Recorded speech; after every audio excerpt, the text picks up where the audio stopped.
am pretty used to embarrassing myself. A few years ago, for a mere $50, I got on stage at a comedy club to help out a comedian do his act. Trust me on the comedian, he's an amateur comedian. And what he did was he played cantaloupes that were placed in dog dishes. He played those as though they were drums. And he sang a parody song about farting. And he uttered a line that I have never heard a comedian say before then or since. It was, "Stop laughing, you're throwing me off." But the story is not about that idiot, it's about this one. So in acting school, our teachers taught us to take big risks. And what that really means is be willing to humiliate yourself. It's an essential skill, actually, because you're often broke when you're an actor, because you have to take a lot of odd jobs. Like, you don't generally go into interviews and say something like, "Well, you know, occasionally I have to take 2 hours of work off so I can go to an audition that'll consist of me walking in a bikini, and then twirling around and then exiting. So, you know, some of the work you need might be delayed for that important cause."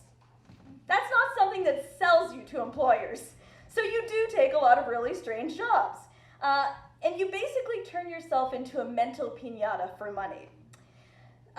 Here's one good example of that, the story, as it were. I had a guerrilla marketing gig that involved lazily riding the SkyTrain, which is Vancouver's subway, for 10 hours a day for 3 days. That's how it was advertised, and it sounded so great.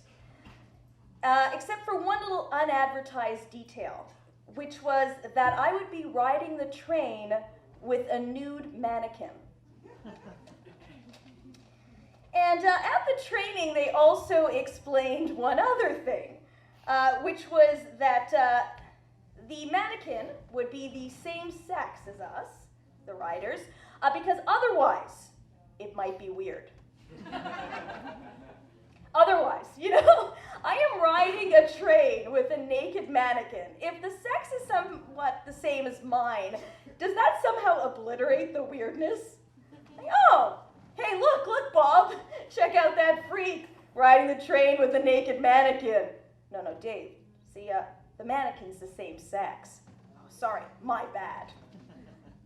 So, to up the what the fuck factor, I am petite and I don't fit standard outfits. So things like jackets or coats, they always have these sleeves that make me look like I'm a little girl dressed in my parents' clothes at a tea party. And this particular time, they outfitted me with a really oversized fake security guard costume, which fit me like I was a pint-sized criminal who robbed a bank, knocked out the security guard, and stole his uniform. That's what I was in. So the marketing plan they had, and see if you can follow this in terms of how it'll work, was that people on the train were somehow going to be motivated by our weirdness to ask us questions. And then that would enable us to then shill for the company we were ostensibly promoting. Now that tactic might work in other cities. It might even work here in Toronto.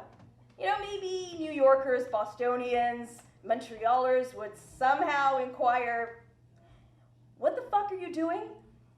But Vancouverites are not conversational with strangers.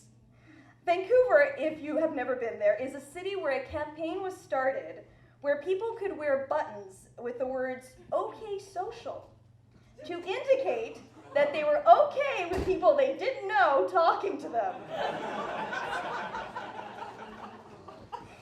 It is a place where I once saw a woman walking a duck that she had outfitted with a blue knit vest. And even then, I could not make eye contact with a single person to confirm that I was indeed seeing what I thought I was seeing. So this initiate contact. And they especially aren't eager to interact with a 4'10" stranger wearing a severely oversized fake security uniform sitting next to a bald naked mannequin, even if it's of the same gender. That doesn't inspire chattiness. But what it does inspire are plenty of horrified looks and averting of eyes. For 10 hours, for 3 days, I had people treat me like I didn't exist. It was basically the rapid transit version of high school. The only people who ever asked me why I was doing this did it so they could tell me why I shouldn't be doing this.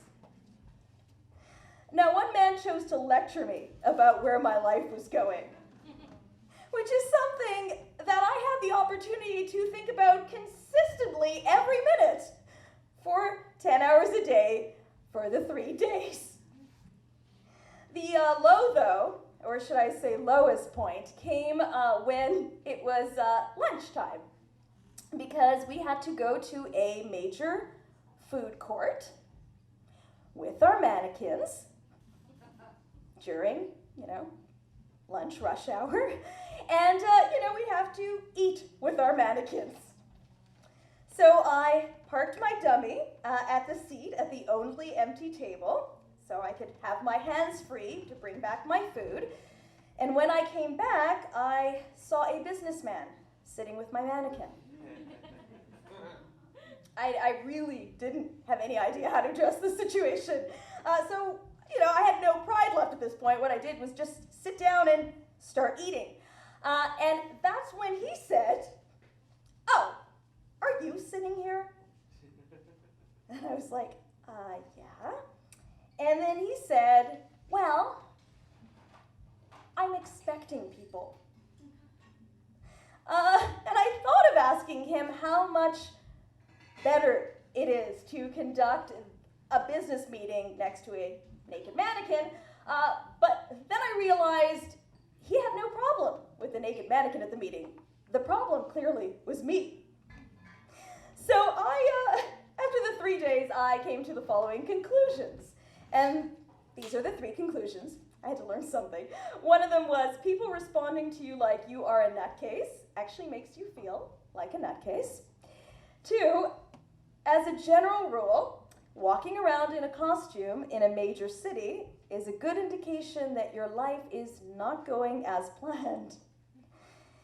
And 3, public transit is significantly more satisfying when you are the one looking down at other people.